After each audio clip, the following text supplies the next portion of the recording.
Who's behind door number 4? The Philosopher. Understanding, resolution, relationship. The Philosopher loves to play, research and serve this world with his understanding. Through seeing all sides of any mental construct, this archetype can sweep aside the possibility of intolerance and use his gifts to create new roles or systems to bring positive change into the world.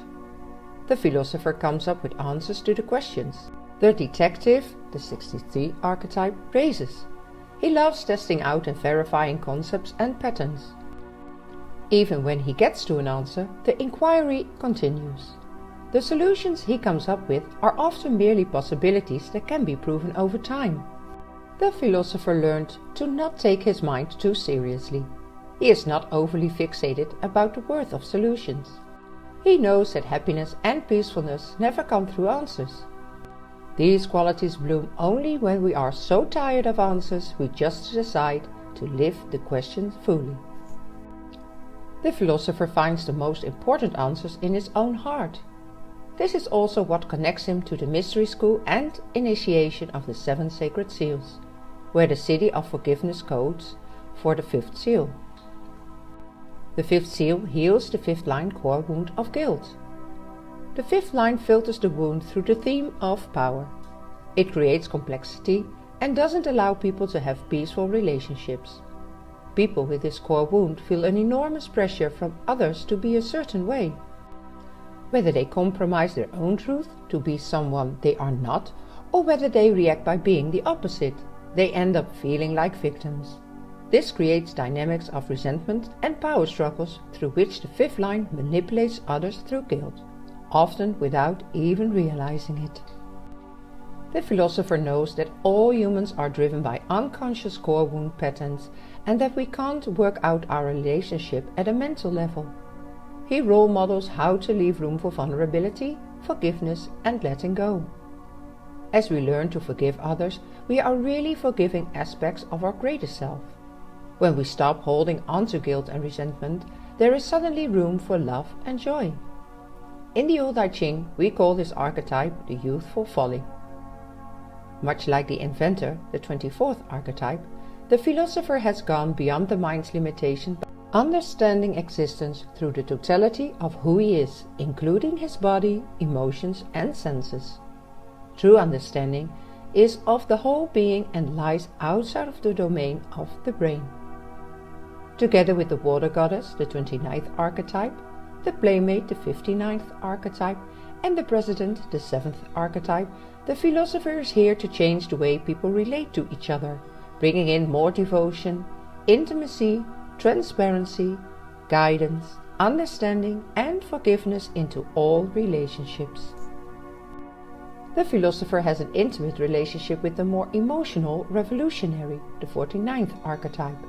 They have both worked through the lower frequencies of intolerance, reactions, codependence and doubt of self and other, so they can stand sovereign in their own core stability and trust the relationship fully. Through their union, we see a beautiful example of the common rebirth of relationships into a higher frequency. Forgiveness is born out of understanding and occurs as the Philosopher archetype leaps beyond logical understanding. His keywords are explanation, formalization, answers. His internal motivator needs to understand. His positive attributes are provide solutions, has an inexhaustible mind, provides deeper understanding of things. His Achilles heel relies more on the left than the right brain, has a mind that doesn't want to rest, avoids chaos. His gene key patterns are victim of need for answers, and its dilemma, reasons.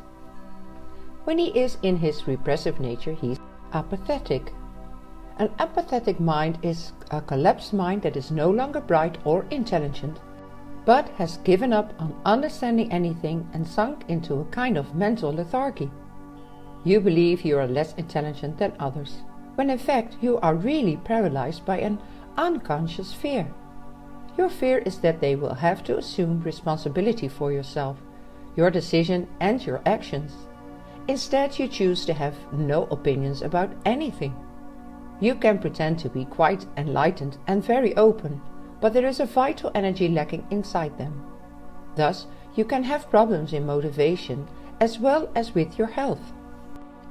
When he is in his reactive nature, he is nitpicking.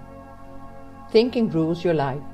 You project out your eternal need for answers to questions and do so in the belief that these answers will bring you a sense of security. When you discover that this is not so, you become angry and blame someone, often the person or system that you supposed would give you all the answers. You cannot let go of your need for some feeling of resolution, so you make someone else mind the authority for bringing about this feeling, only to be endlessly disappointed. You hone in on the most irrelevant details, unconsciously looking for a vent for your frustration. When you find such a detail, it affords you the opportunity to criticize or complain, and thus realize some of the pent-up anger and tension. To dive deeper into the philosopher, you can ask yourself the following questions. How do you bring positive change in the world? Do you like to experiment, to try out and verify concepts and patterns? How do you experience living through questions? What is your relationship with guilt? How do you let go of guilt? What is your relationship with resentment? How do you let go of resentment? What is your experience with vulnerability? Is it easy or hard to relate through vulnerability? What happens inside of you when you are vulnerable? How have you worked through the lower frequency of intolerance, reaction, codependency, doubt? Do you experience being paralyzed by fear? And the last one for now, do you experience lacking vital energy? For more resources, you can go to Unlock Your Design.